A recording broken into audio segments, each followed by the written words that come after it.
G'day, Battlers, and welcome back to the G'day Battlers podcast. Not Road to Worlds edition, Roads Away from Worlds Road edition. I don't remember what we titled the last one, but this is the part two far of the part one far of the Japan Yokohama World Championship. Doobly doo doo doo. I'm PvP Steve. And I'm Davy Pebble. Hello. The unhinged version of the G'day Battlers podcast.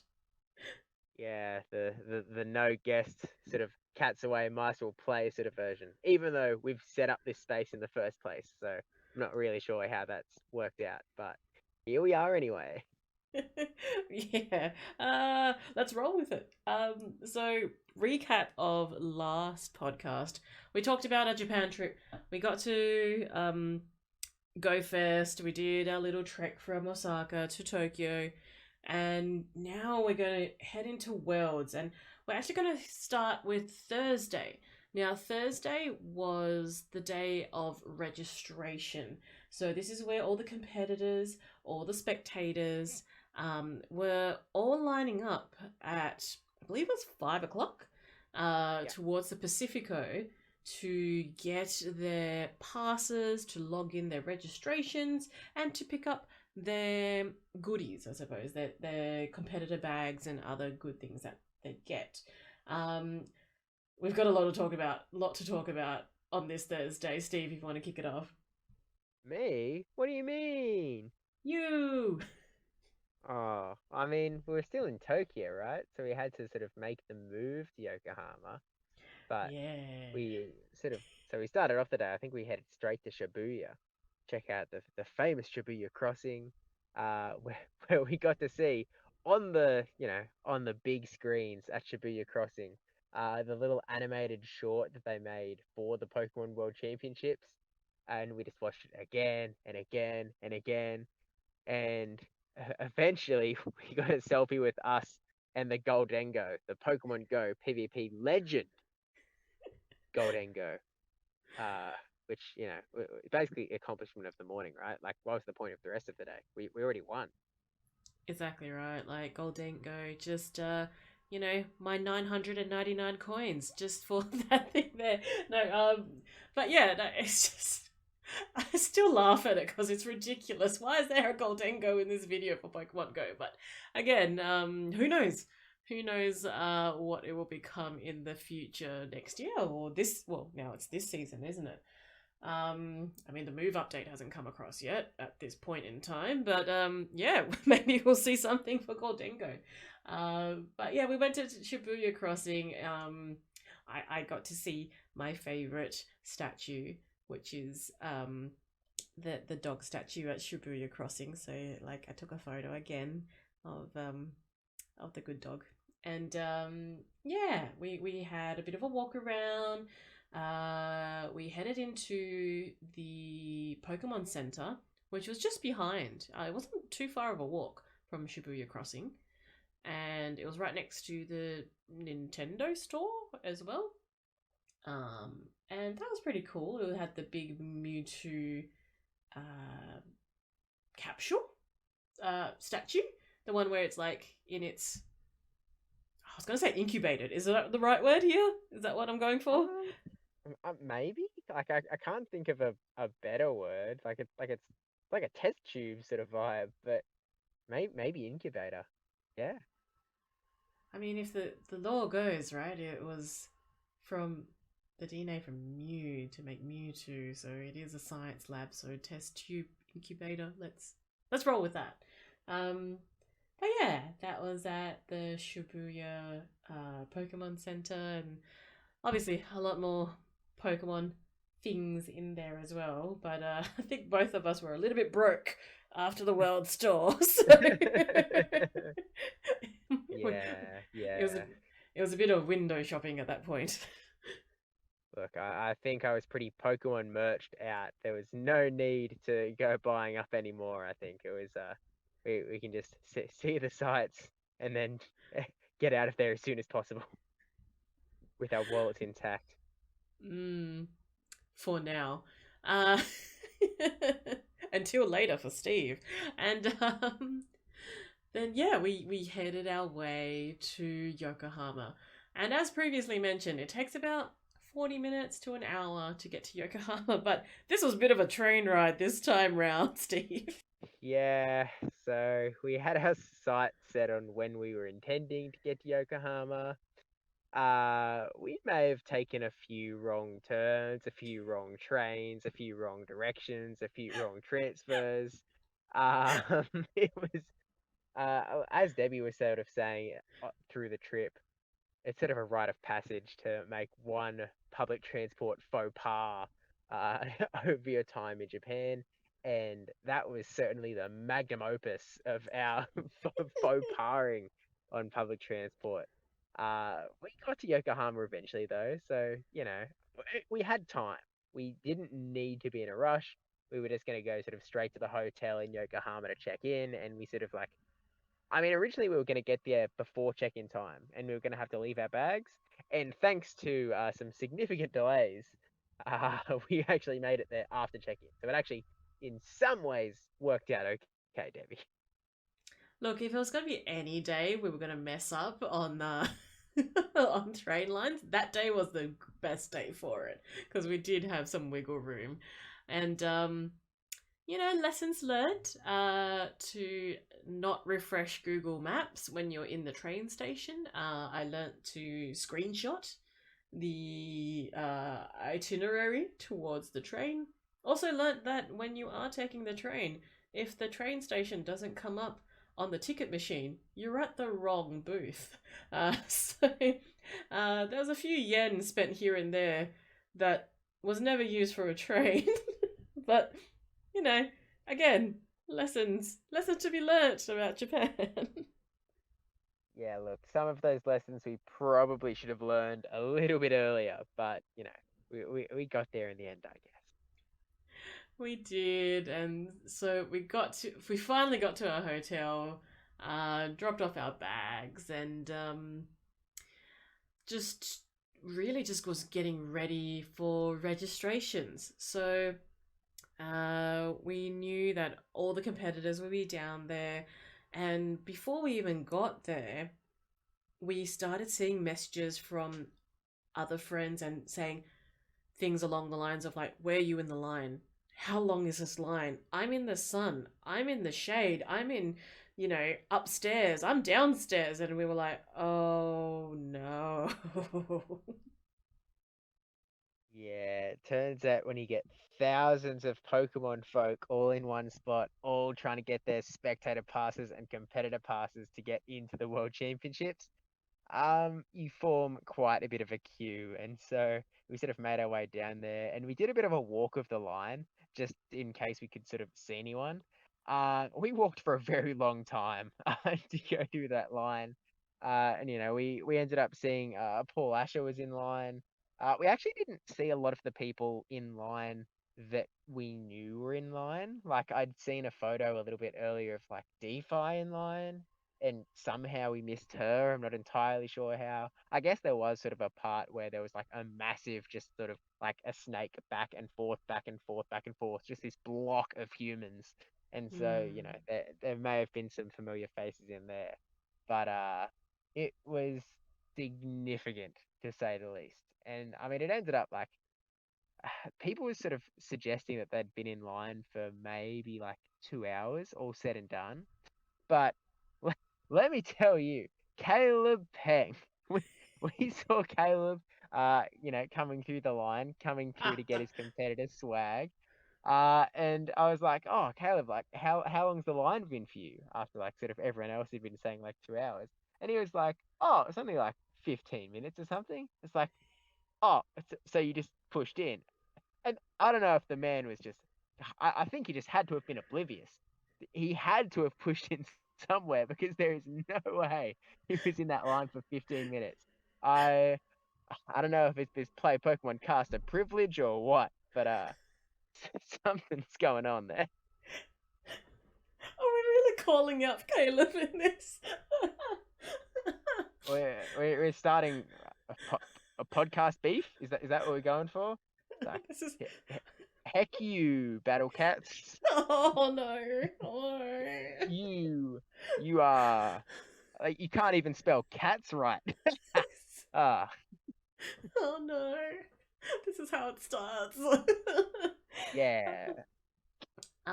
But yes, Caleb did not wait long in this long line, and that's all I'm saying in regards to his weight. Uh, moving on, um, we we did see some others on this very long line, and my goodness, I'm not saying like I've been in some lines before. I have never seen such a long line, and it wasn't even moving when we got there.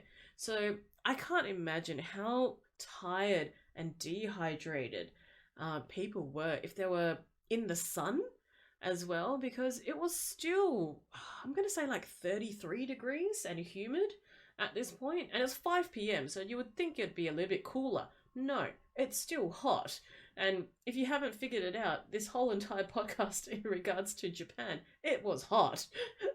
And everyone was, yeah, hoping to get inside the Pacifico, so at least they get some shade and some aircon. But yeah, the line was moving very, very, very slowly, and as Steve mentioned, people were very much snaked together. So yeah, it got very, very warm in there. We did see the cruise ship in line, and then eventually, when we snaked across, we found the Australians. They're never too far away. We found them eventually. We ran into, we saw Agent Magikarp, we saw Mikey Morgs. A little bit further along in the line, we saw like Rick Flareon, Valiant Fish, Fish and a Heater. Uh, was that who else? Who else was around? Fishy legs. Um, Were they in a different? Like Rob Drogo was in there as well, but he was in a separate spot. They were a little bit yeah. like sort of separated along. Yeah, there was a fair few Australians, so I think we managed, if anything, we managed to almost get everyone in the line. So it was nice to see everyone get their packs and get their items. Won't mention names. There was someone that sold their competitors' cards straight away for 600 USD and was unsure if that 600 USD was fake notes or real notes because they hadn't seen USD before and was asking the Americans, going, "Is this real?"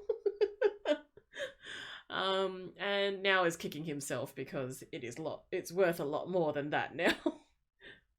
Yeah, yeah. But look, I mean, you get caught up and you see $600 in front of your face, and it's like, I mean, that's even more in Australian. So it's like, that's almost paying for the plane tickets. So it's like, well, I don't mind, I guess, but you know, it is what it is. I just thought it was funny. But yeah, and they got some pretty cool swag.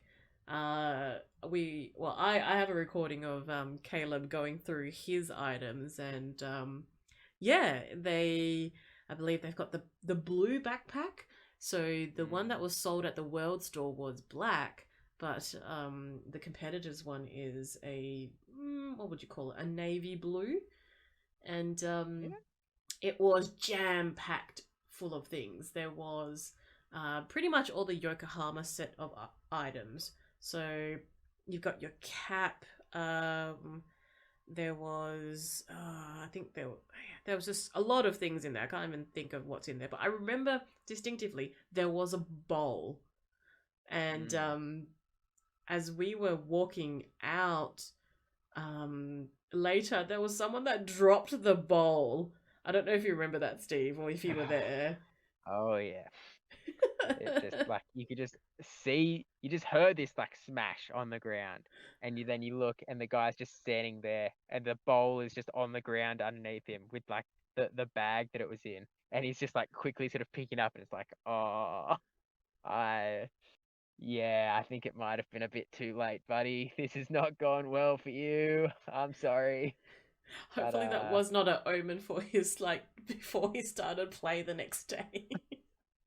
look, there um, was so much swag in that bag. Like, I mean, you'll have to subscribe to the Debbie Pebble YouTube channel to, see that in the vlog, I guess. But I'm sure it's in yours see, as well. I mean, I have a recording. I'm not sure if it's ended up in the final cut. We'll find out, I guess. What's I'm that? not sure. I mean, youtube.com/pvpsteve7? like, not. It doesn't have a seven in it. I'm Oh, really just PvP. inconsistent. Is this It's PvP just Steve? PvP Steve. PvP Yeah, Steve? on Okay. YouTube we managed it. Ah. Uh, What was it Twitter again? we got the PvP one. Steve? Twitch we got the seven. Slash Debbie Pebble I think is what it was. Don't forget to like, comment, and subscribe, especially that subscribe one. But yeah, so we sort of like with the line. We got to see everyone. It was Yeah. a good time. We sort of went into the Pokemon Center and they got the same just a wall of Pokemon merch that we'd got the day before. Many wallets being pried open, credit cards exploding. Uh, one of the Aussies, his partner was like, "Oh, he," her exact words were, "Go wild," and it's like, "Oh, that was a mistake. Shouldn't have said that." Uh, but like it was good to sort of see everyone in this sort of like I guess the eve of the competition just starting up the Mm. very next day. It was all very there was like it was good to see people that we hadn't seen at Go Fest, I guess. After the competitors got all their items and dropped it off at the hotels, we decided to grab dinner with the Aussies just one last time, just before the the start, which is the next day. So Friday being the day of competition, it was just really nice to sit with everyone. And Mm. there was I wouldn't say leak, but there was a release of a challenge link Yeah. for Worlds the next day, and upon clicking on, and this is the first what would you call it, iteration. Um, so we weren't sure if it would get changed, but eventually it did get changed. Spoiler alert. But initially it had the worst draw for the Australians. Oh my gosh. It was pretty poor. We had two, like, there's a total of 10 Aussies. And what was sort of announced to be happening in the very first round was two pairs of Aussies facing off. It was going to be Perth v Perth in Avrip, or AV Rip, as he is later known, versus Rob Drogo in the Battle of Perth in round one to knock someone to lose bracket. And then was it Vish versus Rick in round one? It was Vish vs Rick in round one, and I was just Rick and Vish were just sitting across from each other during this dinner as well. And we're all just like, no. But then while we were um, sitting there, the bracket like refreshed and updated to something new.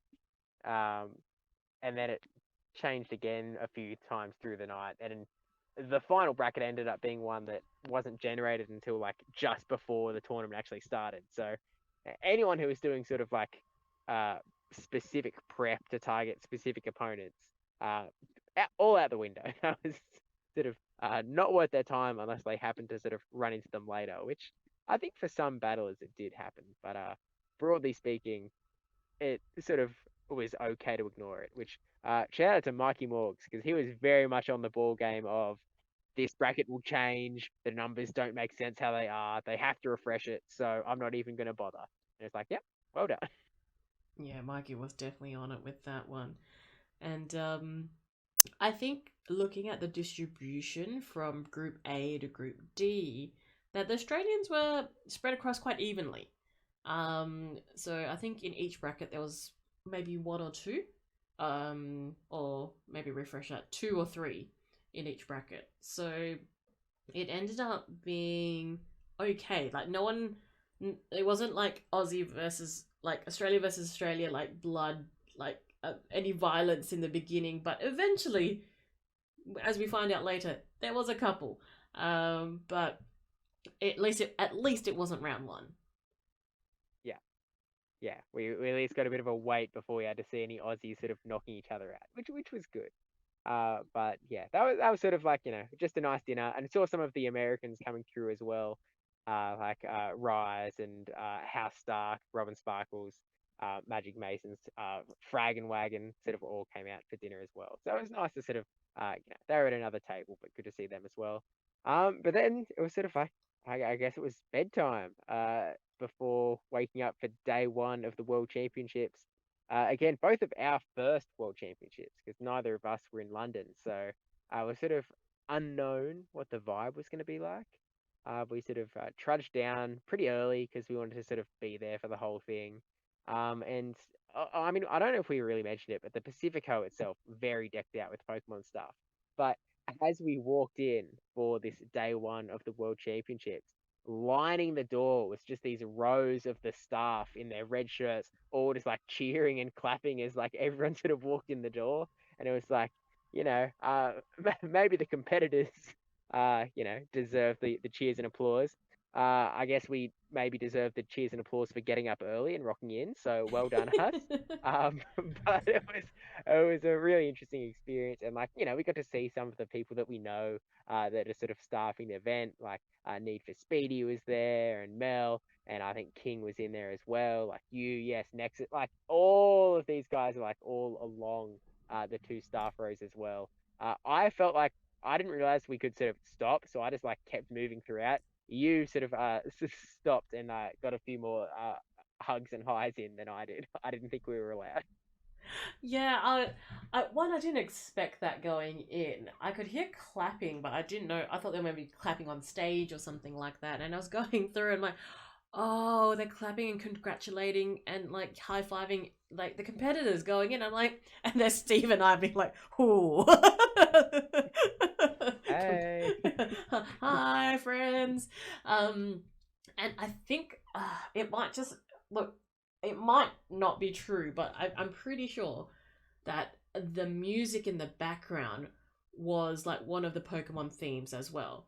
So it was just going in and just like, oh, it was such a great feeling. Like, I can imagine if you're a competitor and you're being like, oh, okay, today's my first play day, day one, and you've just got everyone cheering for you and being like, you go get him, you're like, congratulations, you made it to Worlds, and it's what an incredible feeling if you actually were like, if you were a competitor and just being like, oh wow, okay, okay, it's go time. This is Worlds. So this the hype was right then and there, and you're just amped up. After all that as well. And yeah, I did sneak in a few hugs. I didn't know if I was meant to stop or not, but I was just like, hadn't seen, these wonderful people in a very long time. And yeah, it was just more like elation than anything. I was just like, ah, my God. um, that yeah, I could see them and give them an actual hug in person instead of just an emoji that would send across through Discord. So I'm just like, yay, friends! And then we scurried along to the front to try and get some seats to watch the opening ceremony. Yeah, which was really cool. Also, like, so they had well, did they play videos first? I feel like they might have played videos first to actually intro it in. But they ended up. I mean, it was all in the live stream, which I sort of recommend that you watch back as well. At least like the opening and the closing ceremonies. I guess part of the hype around the closing ceremony is some teasers of stuff to come, Pokemon wise, but still. But the opening ceremony, there was this like taiko performance, like these drums, and it was such a mood setter. Like, you're sort of talking about the cheering and the applause and that sort of setting a mood for competitors coming in. But then the like just the musical performance just set this like the tension, the hype, and it was all sort of there. And it was a really cool and obviously like culturally relevant sort of way to start off the World Championships as well, which was I don't know, I enjoyed it very much. Yeah, like I enjoy a good taiko performance because they're just so well coordinated. It's so rhythmically beautiful, and they just have a lot of fun. And I think that really encompasses what Worlds and like Pokemon competition is about as well. And yeah, it was a beautiful, beautiful performance, and I really, really enjoyed it. And yeah, it created so much hype. Obviously, um, and like Steve said, it was like very culturally rich. I think if you're gonna do it in Japan, and I don't think there was anyone that did not enjoy it. that was there, and all the competitors, even after that, they were like, "Oh, we're amped up now." Um, so I think if you were in Group A, you would carry that hype into your battle. If you're Group D, not so much, unfortunately, by the time you got to play. Yeah, look, they ran a controversial sort of structure as to how the battles unfolded through the day, and this has sort of been I would say a debate, but it's not really a debate because I feel like everyone is sort of on one side here. But a question as to whether they should run things sort of all groups at once, A, B, C, D, sort of like everyone winners round one and then everyone's losers round one and sort of progress everyone along the same time. Instead, they chose to do sort of Group A sort of pushes through, Group B pushes through, and then like later on in the day, you sort of get the Group C and the Group D. So people that were battling in Group D literally had to wait for like 6 hours before, like between when they actually arrived and the open ceremony and stuff sort of was set to go, and then they actually started battling. And like they weren't aware of this beforehand because again the bracket was sort of like refreshed immediately beforehand.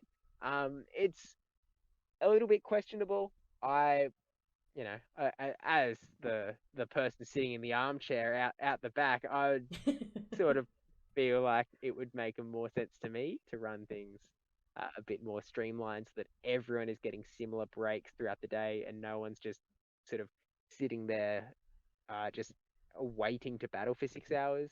Mm. But it is what it is, and it meant for us, at least, that we sort of. I guess it would happen either way. We did sort of get a string of like there was sort of like short mini storylines that we could follow. Like so, on the Aussie side of things, starting off the day we had Yako, Jakobovic, Valiant Vish, and Mikey Morgs all kicking it off in sort of Group A, getting stuff started pretty early, and Group B sort of started on the early side as well, with Agent Magikarp and Fishy Legs. And then like it's we just sort of like spread the Aussies throughout the day with Group C having Rob Drogo, Fish Nahida, and Snipes Bra, and then sort of finishing out the day was Rick Flareon and Avrip, sort of the long wait to actually get Mm. started in the tournament. But so I mean, sort of meant that yeah, we could follow these like short little storylines. So like we could sort of watch Yakko, Vish, and Mikey sort of all battle it out, sort of on stream at the start, which was sort of really cool to see. So like there were some big matchups to start things off as well, and the Aussies actually started off really strong. So like Valiant Vish came in, 2-0ing Brown Baller 10, 2-0ing Buckeye Fitzy to get into the winners semi-finals of Group A. Jakobovic taking out Human Catcher Bug, which if people are sort of aware of the discourse that is sort of there around who had the most dominant performance in a play Pokemon tournament of all time, and you sort of have the statistic of Jakobovic coming out with a 96% win rate from OCIC, only losing one battle at the very start of his run. And then you have Human Catcher Bug, who I believe won more games, but his percentage isn't as high because he had to play more rounds. So there's sort of a bit of a hassle online as to whose performance was the most dominant. But Jakobovic damping it out with a 2-0 performance, I feel like will certainly settle the debate in some people's minds. We sort of had them going along. And then also we had Mikey Morgs perform pretty well in that very first bracket as well, sort of taking out Toki in the first round and then Dabij GGST in round two as well. So like all of these guys like straight away make it into the winner semi-finals of Group A. So like, and when you've got that, you are going to end up with a little bit of Aussie on Aussie violence, but it really like I think set the tone a little bit for the Australian high performance going into I mean I guess I would say it the semi-final between Jakobovic and Valiant Fish, which I believe was both of their first time on stream at Worlds here. Yeah, first times on stream at Worlds, but Steve, you're gonna have to remind me. Did Jacob and Fish actually verse each other at OCIC? They oh Because I don't think they I want to did. say yes. Wait, so Vish went I think they dodged each other at OCIC really? because Vish had to because Vish was into the losers bracket, so he had to come up through that way. Then verse Fish on a heater, and Jakovic, because of his winning streak, stayed in the winners bracket. So like Yako never Yeah. versed Vish. So this is actually the first time I think that they've actually versed each other during this Play Pokemon series, which I just thought was funny, considering that how much they have been both been on stream in OCIC and that they I'm pretty sure didn't verse each other and then now at Worlds being like, now you're versing each other. Well, I mean, yeah, because in my head I'm like, I can't remember them battling. So yeah, I think you're right because I mean, Yakovovich only played the one Play Pokemon tournament. He played in OCIC, and that was it. Whereas Valiant Bish was sort of going around playing in a lot of them, even after he'd qualified. So yeah, I guess they finally made it to the stage there against each other to sort of battle it out. And I mean, again, it's sort of like the live streams are all still around. I'm not sure how if they last on Twitch. They're around on the YouTube channel at least. So you can go back and watch a lot of these like really high class, high quality battles. Again, Jakobovic and with a crazy win rate and Valiant Fish incredibly consistent in the Australian pogo scene as well. And again, like performed really well at London World Championships last year. So it was a really, really strong set, a really technically well played set, I think, between the two of them. Hmm. But Valiant Vish able to sort of take it out in the end. And it was sort of like it was nice that when the Aussies had to play each other, and this happened anytime the Aussies had to play each other, it was in the winners bracket, which meant that Hmm. they weren't sending the other Australian home. They were just sending them to the losers bracket where they sort of still had a chance to sort of sweep along and stay in the competition, which was nice. Which was very nice. I think what I enjoyed the most was, although we couldn't hear it, there was obviously some banter happening on stage because there were just some laughs through there, and I just can't imagine what would have been in between the years of the judges that were in between both Vish and Yakovovich because it just looked like a lot. They looked like they had a lot of fun, and that's what I really liked about it. Just like two friends just being on the world stage and just being like, "All right, let's do it. Let's see how we go." Um, I remember Yakovovich before getting onto stage going to Vish is like, "How much to throw?"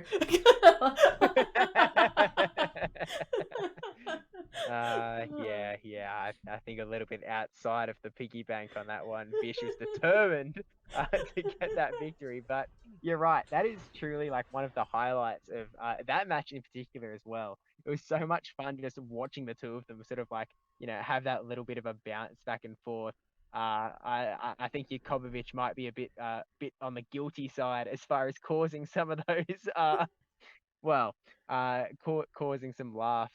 I think yeah, it was that match that I sort of tweeted out the find someone that looks at you the way that Jakobovic and Valiant Bish look at each other because it was just really fun to sort of see those two played out, and I think again it sort of set that Australian tone, which was really nice. But Valiant Bish with that win sort of secured himself a spot in the top 32, the first Hmm. Australian to do so in that Group A because you only need like because when you stay in the winners bracket, you can avoid so many more battles because it literally doubles as soon as you hit the losers bracket for the rest of the tournament. So Valiant Vish able to sort of go through into the top 32 into day two with Hmm. the 3-0 against like some really strong opponents. Jakobovic included. So it was really like a really nice win. And part of the benefit for Vish is because he was in Group A, he got to just finish up really early, and then he was Hmm. just done for the day. He could relax, he could focus and watch a lot of the other people battling, Yeah. and sort of just like prepare and rest up for day two. Yeah, definitely benefits of being in Group A. I mean, like, you had the hype from the opening ceremony, you're going in, you're still fresh, play your games, and you're like, cool, I'm into day two. I can go grab some snacks at the Combini store downstairs, head back to the hotel, freshen up, come back if you want to watch some matches, or just rest until tomorrow. Because I think it was, I'm going to say like 9 a.m. for the next match the next day. So, had a lot of time in between. So, but yeah, well done to the boys in Group A. Heading into Group B now, we have Agent Magic Cup and Fishy Legs. Both also did play well. Fishy Legs had a really tough first two matches against some really high level competitors. I think Agent Magikarp won his first match as well. So yeah, like I said, world stage is a whole different level, and yeah, I'm still very very proud of the boys of doing their best there. Yeah, no, absolutely. And it was sort of like for me, Agent Magikarp is sort of, one of my locals from Newcastle.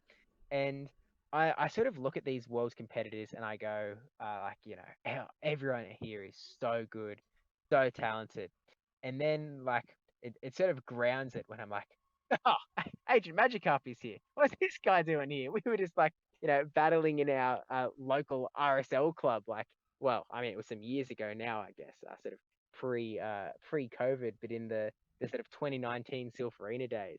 And it was sort of like such I guess an odd experience to just be like, not odd, like a good experience to see him just on the world stage and like performing at this like high level with some really high class opponents as well. It was like, yeah, yeah, beating me in our local tournaments definitely was the prep they needed for this. So you're Magic Cup anytime.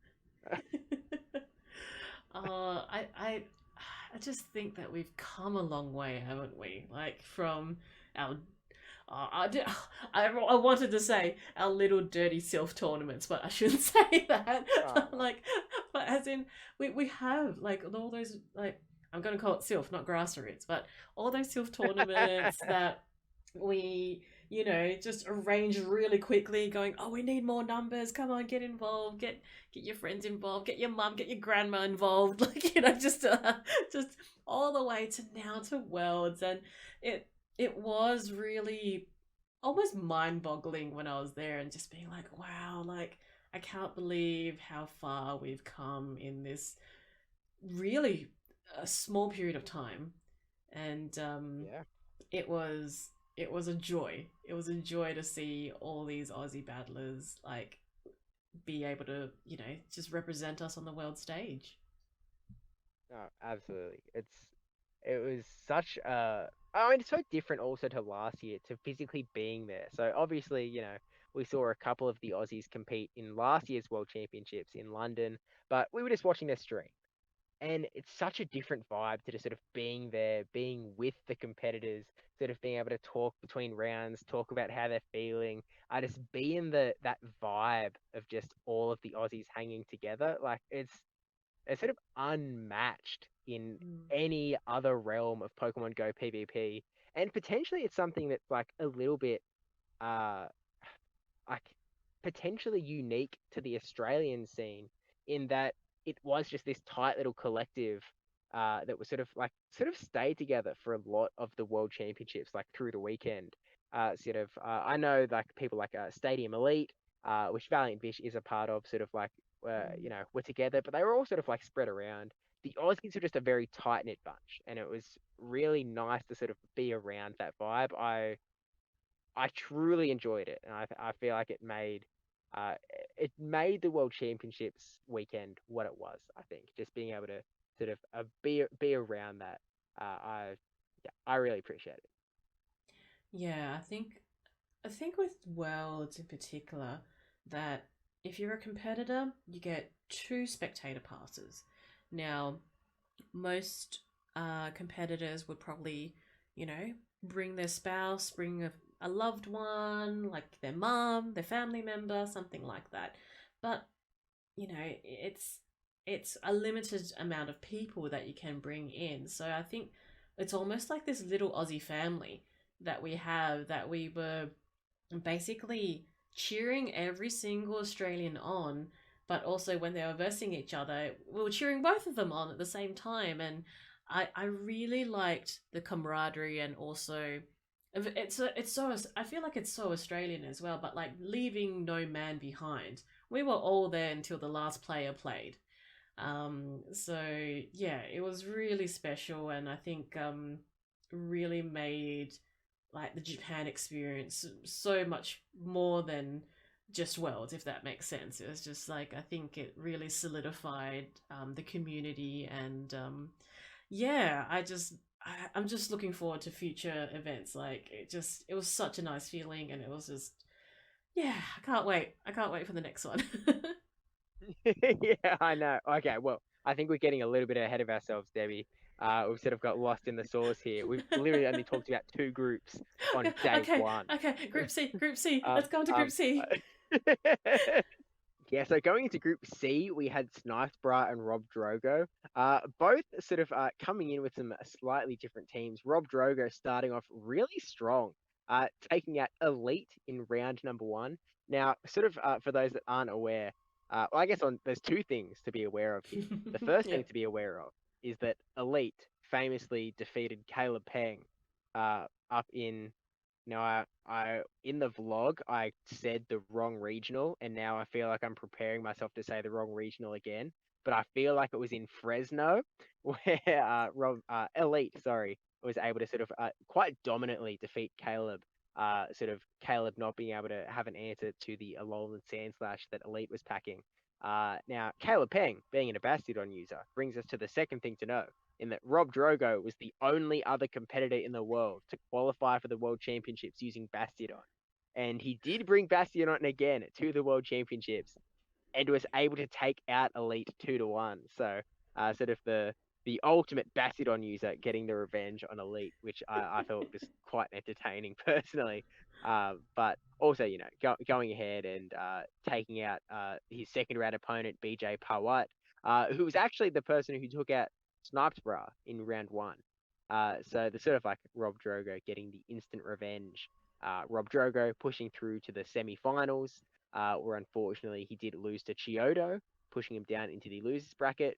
And I guess on the losers side of things, Rob Drogo, after beating Elite, sent Elite into the hands of Sniped Bra, and Sniped Bra actually knocked Elite out. So Elite sort of got 1-2 punch there by the Australian contingent. But Snipe sort of like swept along the losers bracket for a while, taking out Richie 1409, taking out Any or O, and then unfortunately losing in losers round four. I believe just one game away from day two. And actually Rob Drogo in the exact same boat, also losing in losers round four to Tonton. Sort of like just on the cusp of that top 32, but still like really strong performances because I feel like it's an important statistic to remember that when you're in these double elimination formats, you've got 100 or so of the best battlers in the world. 25% of them are going home 0-2, and that's like a really large number. And it goes up to 50% only sort of well 50% win a maximum of one game. So being able to sort of stack up these wins, even like along the losers bracket, is still like a massive accomplishment, and really like they're in the top half of the world championship. So like they performed really well in Group C. Yeah, they did like fantastically well, and like I said before, like very proud of their efforts because they did take out some really heavy hitters, some even some some dark horses that people were thinking that may progress to day two and maybe even the top two. So yeah, congratulations to them both on their efforts through there. What we also forgot to mention was in Group C, we did have Fish on a Heater as well. In play in his rounds. I believe he wasn't in round one.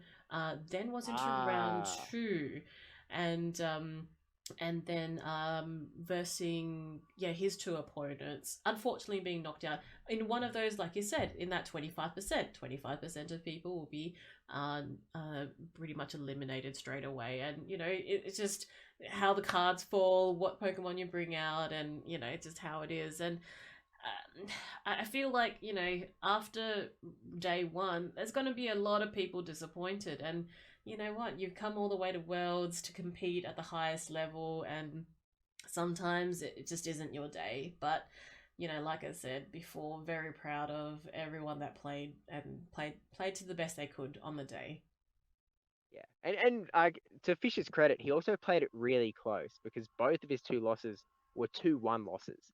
So like Mm, there's that grit score in there. There's I guess that's a Silph Arena terminology, but there's the like he wasn't getting 0-2'd in mm. either of his two battles, and like I know that sometimes, especially when you're the competitor that's sort of hearing it, it feels a little bit like a cop out. But it is true that it's like already such an incredible sort of performance, an incredible notch in your belt to have made it to the World Championships, to forever be a World Championships competitor in Pokemon Go. It Mm. is like really a well deserved thing. So like massive credit to literally everyone who competed in the World Championships. But that does bring us to the Group D, who were Mm-hmm. waiting all day to be able to battle. Such a long wait. Like you sort of run into some of these other battlers, like like we ran into House Stark a few times. Mm. Man, I love House Stark, You do. and like I sort of like forgot every now and then because I sort of didn't quite comprehend how everything was working. And so I think I asked him at least twice, like when he was battling, and like he was like, "Oh, in another like 4 hours," and it was like, "Oh, Mm. okay, that's that's unfortunate." And he did well, but on the Aussie side of things, we had Avrip and we had Rick Flareon. Two really strong competitors, two competitors who competed in the World Championships last year in London. Mm. Both sort of going in there, taking out their first round opponents, both going through, taking out their second round opponents, both going through, taking out their third round opponents. Like just clean sweep all the way through, like taking out some really strong competitors like Ric Flair and taking out Yo Dada, also taking Mm. out Kindness Dark 7, who was performing really well. I mean, like Mm. Kindness Dark 7, like beat Rise to Occasion in the Mm. previous round. So like really, really strong competitors. And so like Avrip and Ric Flareon, while they were sort of hurtling towards each other in the bracket, sort of both going 3-0 in the winners in the same way that Bailey and Bish did, meant that both of them were going through to day two, giving us sort of the second and the third Australians going through. But it did mean that they were set to face each other sort of first match day two. So, there was some prep to do. There was a lot of excitement. There was a lot of sort of happiness for the three Aussies that sort of got through to day two. Mm-hmm. Mm-hmm. With the interesting like little trivia tidbit being that the three who went through, Avrip, Rick Flareon, and Valiant Vish, being the three who competed in the World Championships last year from Australia. So I don't know if that Worlds experience just gave them that little edge. Maybe being a 2022 Worlds competitor just gave you all you needed to be able to push through to the other side. But the three of them all going through to that top 32 day two cut, and it was really an exciting vibe. Yeah, I think I said like as soon as the boys finished up, I was just like, it's London again. And I think you looked at me like, huh? I was like, it's the London competitors. Like, it's they're there. They're into day two. It's London all over again. Um, and yeah, it's just really exciting to see. Like, I know we started off with 10, but we managed to get three into day two, and I was like, that's 30%. That's I was still beaming the fact that like. It's still almost represented 10% of the top 32 that were Australians. I was just like, yay! So we had an exciting day two to like move on to the next day, and obviously, a good majority of people were knocked out in day one, but I think most people still celebrated, and just or maybe they didn't celebrate, but we all came back on Saturday, the next day to start day two. Oh man, so straight off the bat, now Adam was actually supposed to be on stream for his round three battle on day one. Unfortunately, the day had just gone little bit too long. I think the stream had sort of like run out of time, so they were shutting down the stream.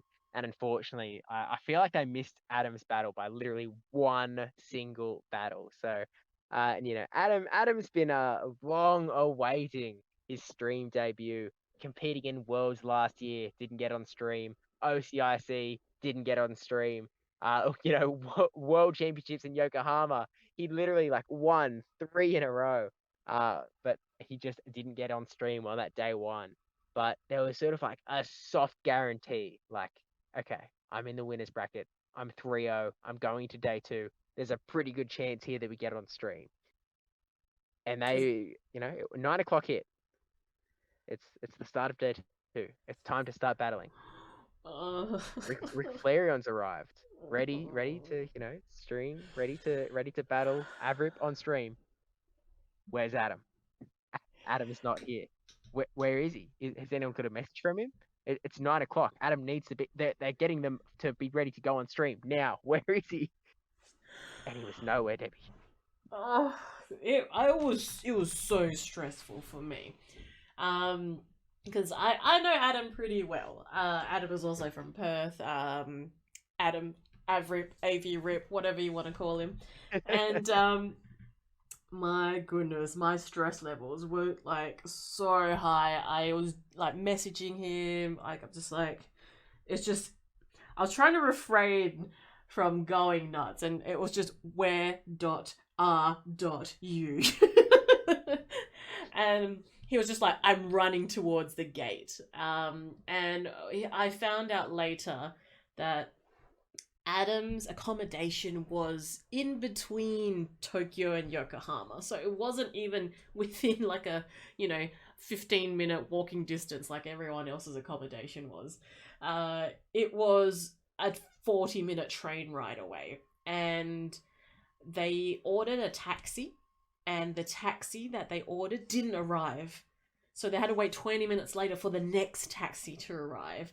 And taxis in Japan are also very expensive. So it costs like over $100 for this taxi ride from their hotel to get to the Pacifico.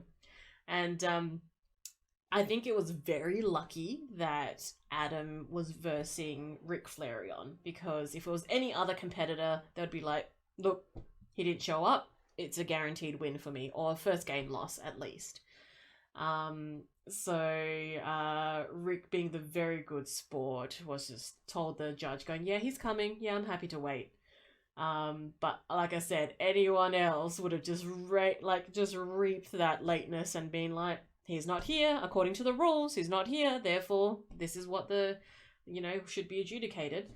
Um, but yeah, he finally stormed in, finally came through, and I was just like, just get word in there.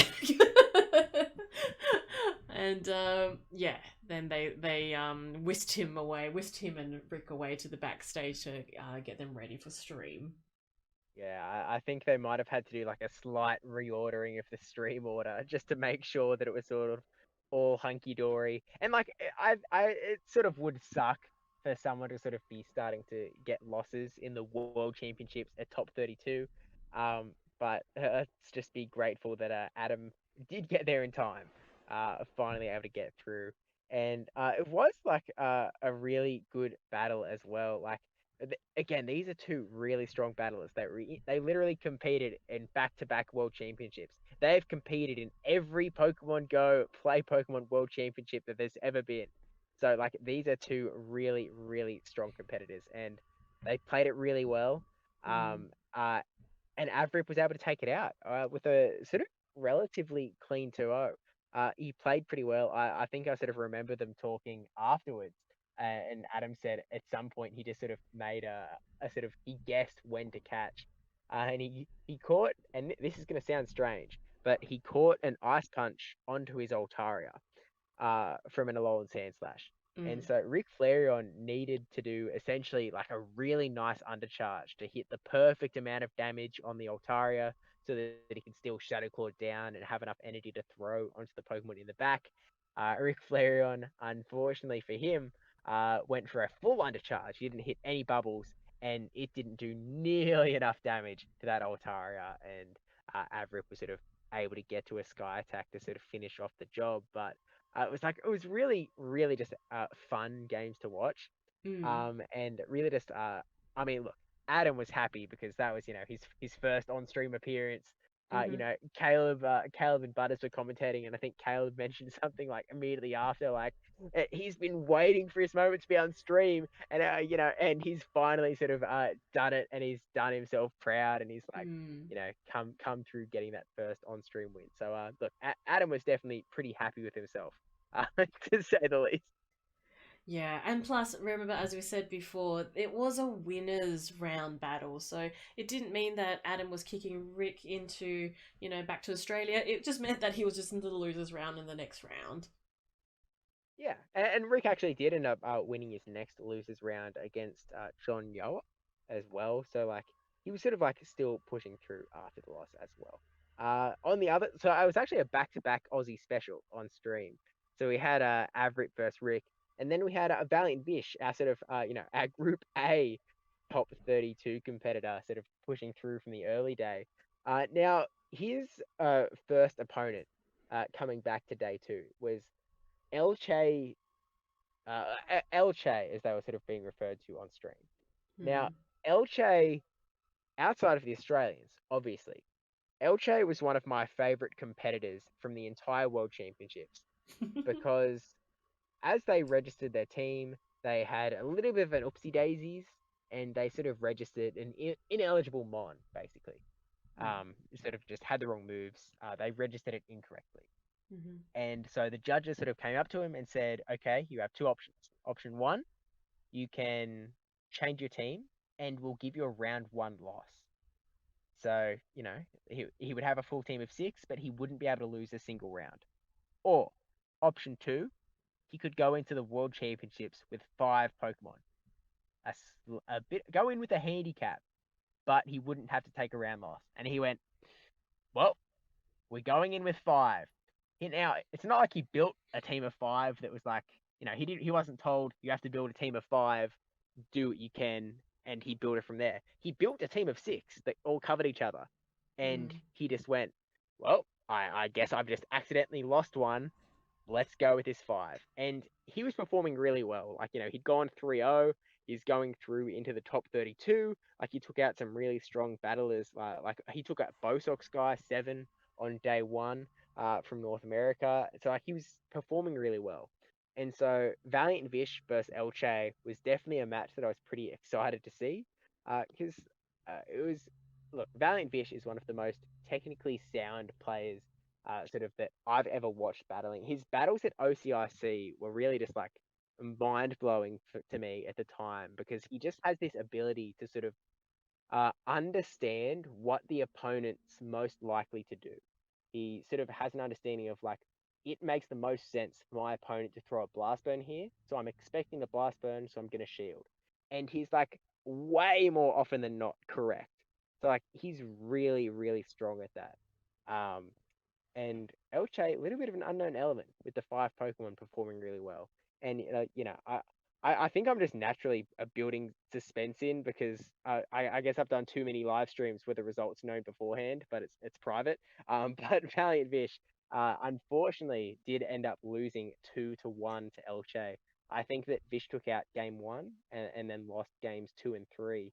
Elche just sort of playing really well around his sort of core five, but Valiant Fish pushing into the losers bracket and Elche sort of moving on as well. But Valiant Fish, sort of, I think he ended up getting taken out by Human Catcher Bug in the losers bracket, sort of like a hark back to Jakobovic defeating Human Catcher Bug into the losers bracket. I guess he sort of got the Australian revenge a little bit, throwing it back. But like these two performed like he performed really well, right? So Valiant Fish finished in top 24, I think, which is like huge in a world championship with over 100 competitors. I'm just going back to Elche, and I just, you know what, bringing five Pokemon in instead of six, it's really ringing bells. I'm thinking maybe Sydney regionals, maybe a Welmer was involved. I'm just, you're getting a bit of Okay, deja vu here. look, am I out here saying that I walked with Wailmer so that Elche could run? I'm not saying that, but it spoke to me on a deeper level. It was Yeah. it was really awesome. I think this is why he was your favorite. Yeah, very much so. And this is something I've been doing in the Sylph Arena days as well. I remember winning a Sylph Arena tournament with a 700 CP Beldum on my team. I now I could be telling Porky Pies here, but I have a feeling that I may have won against Agent Magikarp in that tournament, maybe. Oh, well, But there we go. anyway, I'm a big fan of the five Pokemon play.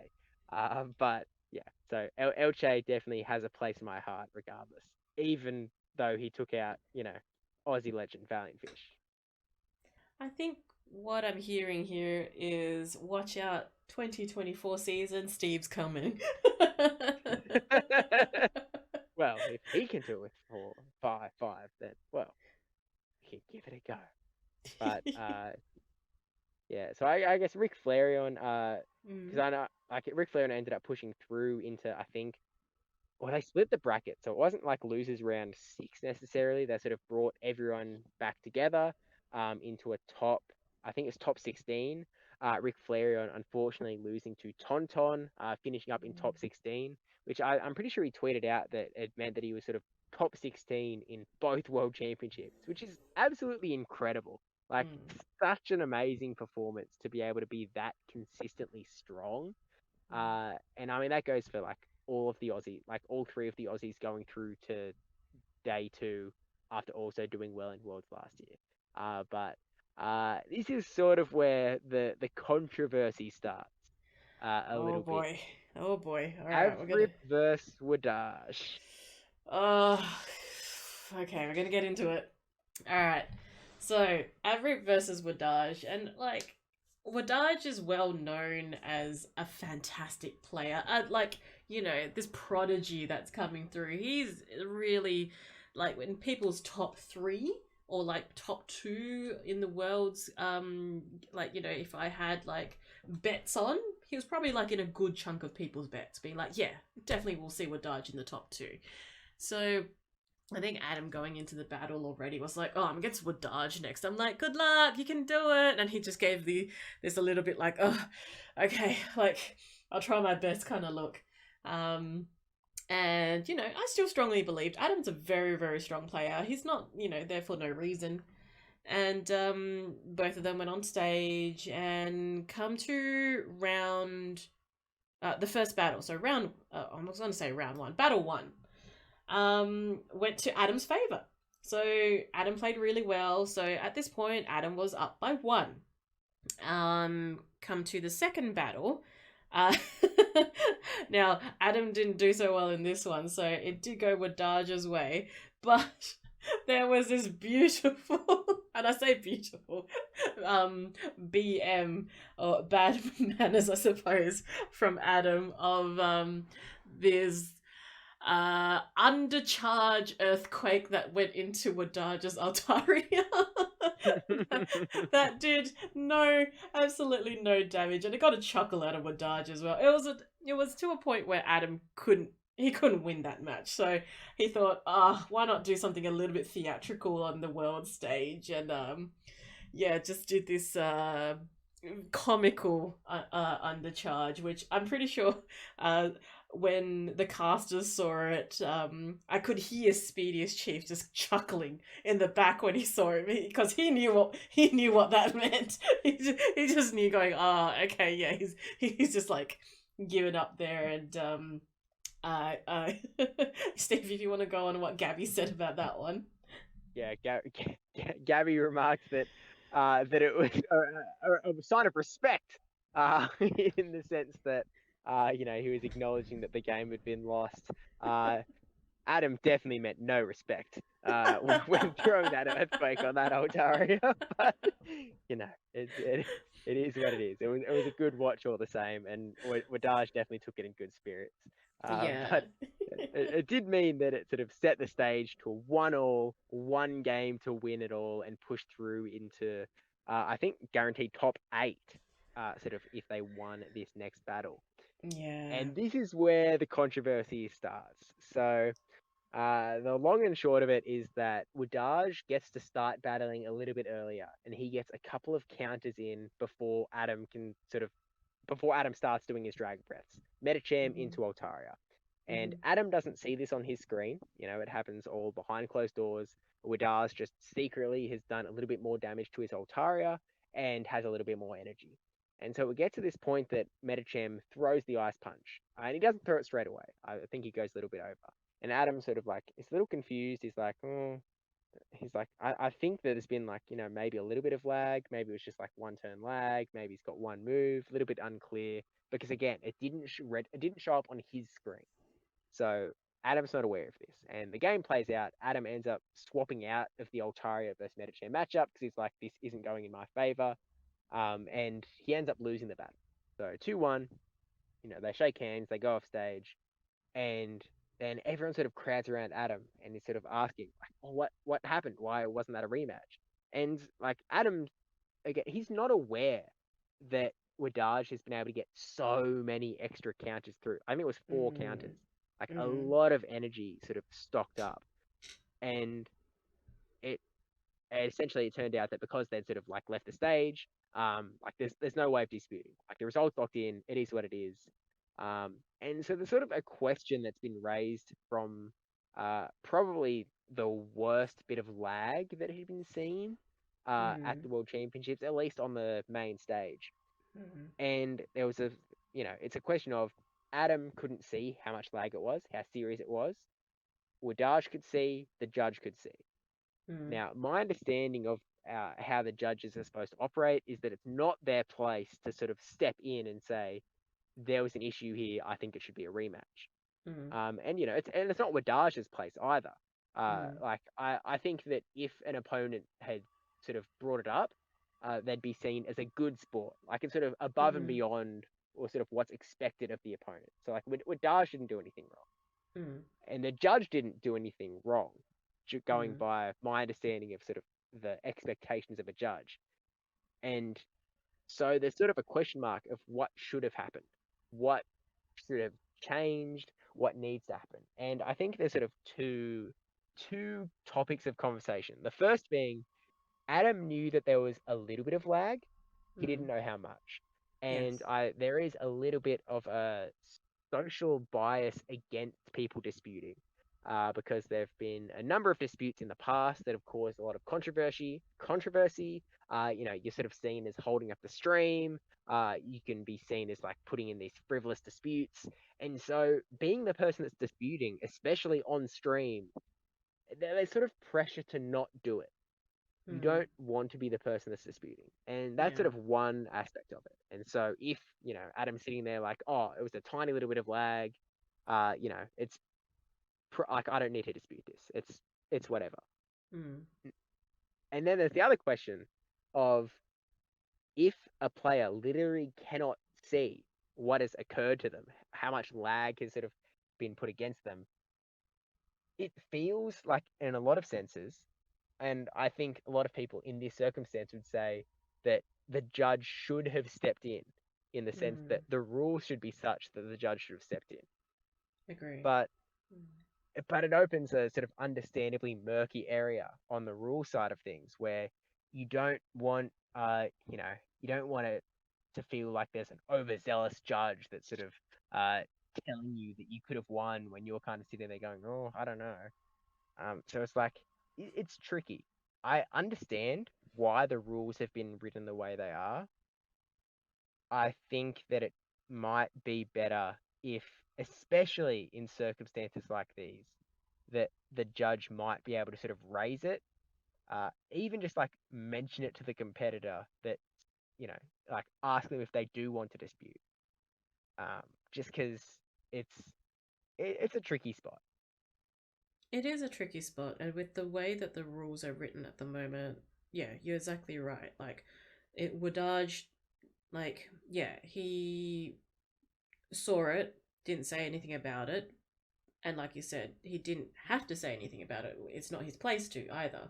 If you're a competitor, you're there to win. So you take every advantage that you can get, and if lag is on your side, you stay quiet about it. That's okay. Like, there's no hard feelings about that. Because you're in that competitive mindset. Yes, it'd have been a good sport if he did do it, but then again, like, he didn't do it, but that's still okay. There's nothing wrong with that. From the judge's point of view, like you said, they are restricted to what they can say, and I, yeah, I really feel for Adam here. I think you know you have come such a long way to compete for Worlds. You have done incredibly well. This is the round three, the determine like it's going to determine whether you go on to the next round or you get into losers bracket. And to go out that way is honestly heartbreaking. I think the fact that he couldn't see it, he couldn't do anything about it. And as a competitor, like, you lose heart in being a competitor. Like, what if it happens again? Like, what if, like that happens again and, you know, what's the point anymore? Where's the fun in that? And yeah, I think it really does need to get re-looked at, some sort of way where the judges can make a call or discreetly be like, look, you know, like you said, like whether they want to dispute that or not and ask the competitor that. Um, I think in these high level stakes and in these circumstances, it really needs to be addressed. Because even in chat and other people around the world, and how much traction Adam got with his tweet afterwards, just goes to show that everyone was really on his side. Like, a good percentage was on his side. So yeah, I hope to see Adam in future tournaments, but yeah, I think it's also, I understand if he wants to take a break or possibly not come back, because yeah, that honestly, like, from a competitor's point of view, I think that's just really, you feel quite defeated after that.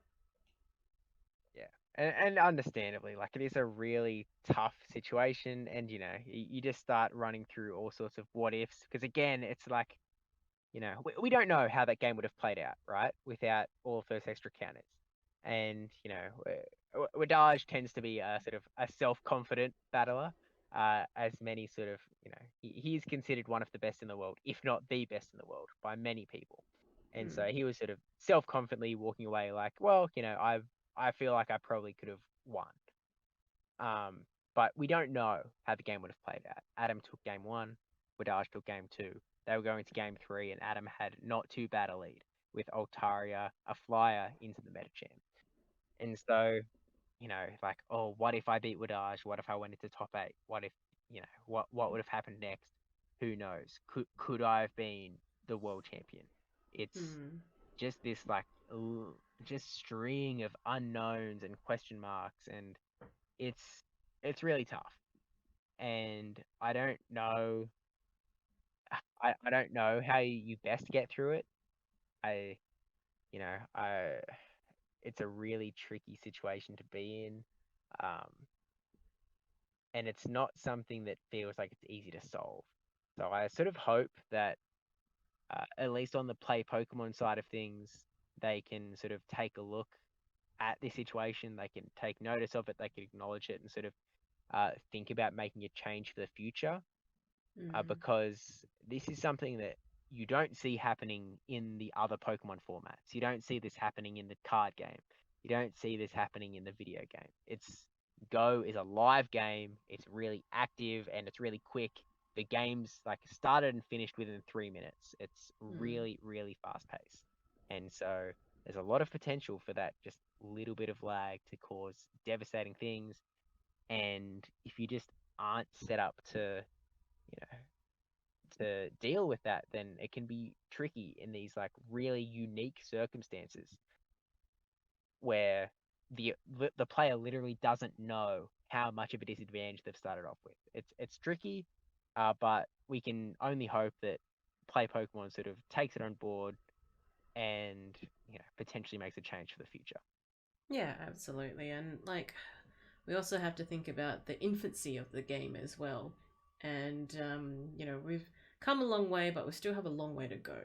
And I'm hoping that, feedback can be taken and that, like, in the future, things like this won't happen.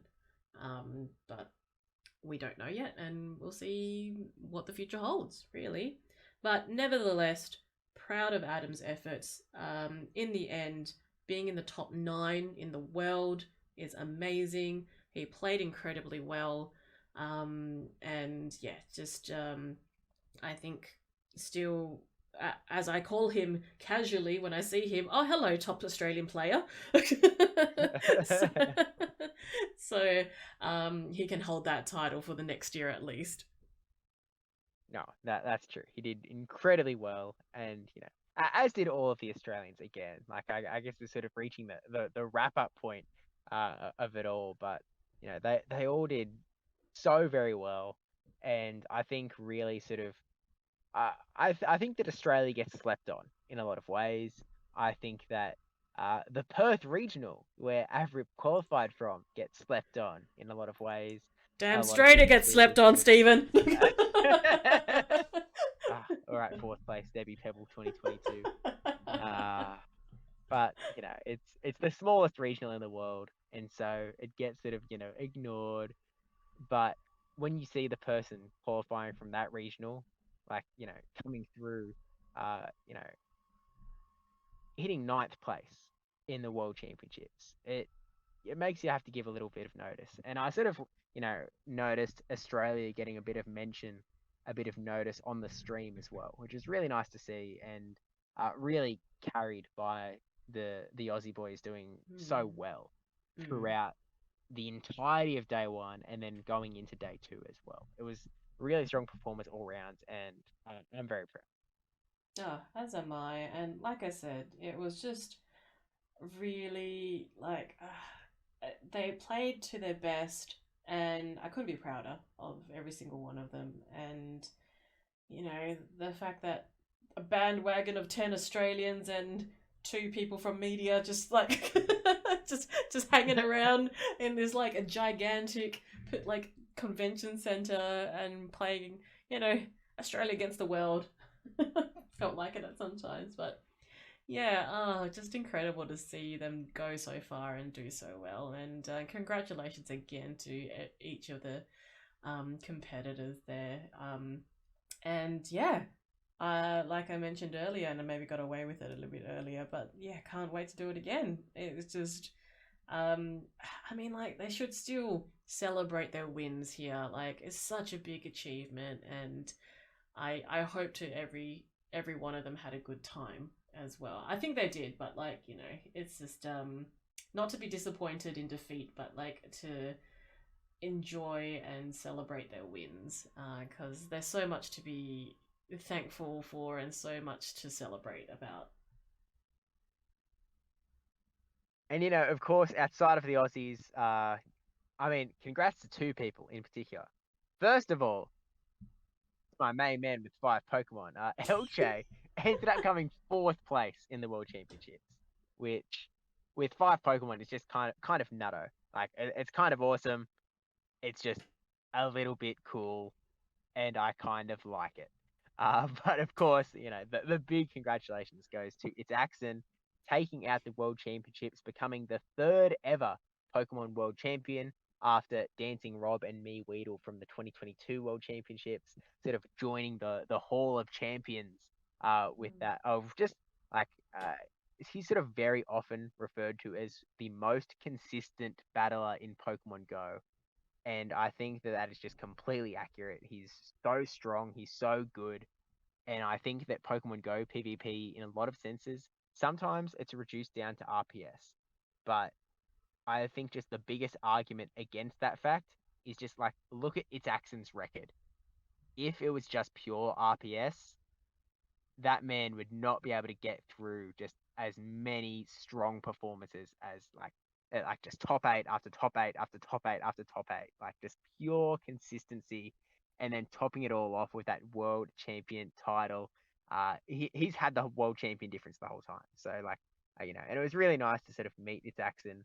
We sort of didn't really get to talk until like the very end after it had already been crowned the champion, but he just did so well and really, really well deserved. And it sort of seems like he's sort of preparing already to try and go for that back-to-back world champion title. So, and you know what? He's got a chance to do it. So, definitely looking forward to seeing him try. And of course, looking forward to sort of seeing which Aussies might be going through to the World Championships in Hawaii 2024. And I mean, Debbie and I are very much looking forward to being there.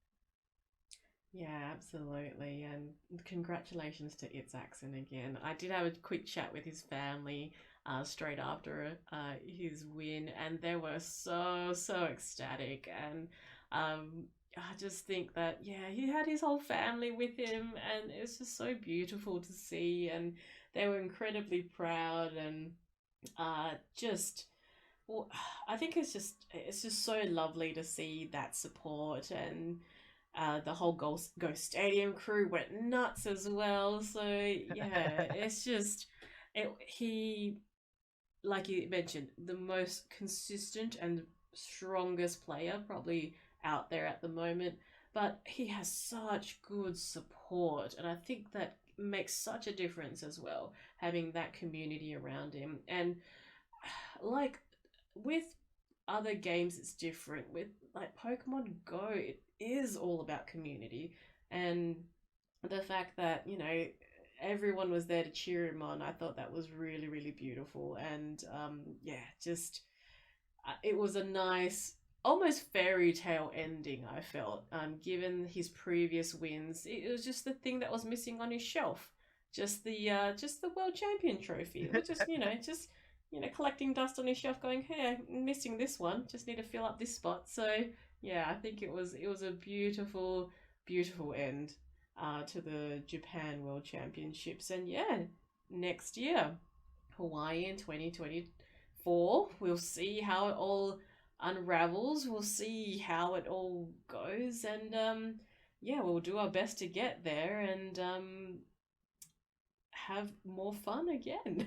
I don't know. I just yeah, it's just I'm still so hyped up from Japan, and it was even though it was what a few weeks ago, like I'm still like ecstatic from it. So yeah, I don't know what Hawaii will entail, but yeah, it's got to be really hard to top Japan. Yeah, yeah. And look, of course, I don't think we've actually said it in the last however long this podcast has been edited down to, probably a long time. But, thank you to the Pokemon Company International for providing us with the creator passes because the World Championships was just so special. It was such a special experience. And yeah, really looking forward to Hawaii. And I guess, well, we'll look forward to seeing Honolulu, you there. And Yeah, let's cut it here. All right, thank you all for listening. Our wait, I've socials. got more. I don't got Okay. more. Do you, Stephen? We'll save it. We've got a lot of time between here and we've got a long road to Worlds 2024. We'll put it that way. So it's no longer not to roads. Not Yeah, we're gonna really have to think about these podcast titles. no. If you have suggestions, please leave them in the comments if you're watching from YouTube. Or pop them in like Steve's Discord. But our socials at G'day Battlers on Twitter or X or whatever you want to call it. Also on YouTube as well. And we'll see you guys in the next one. Thanks for listening. Bye.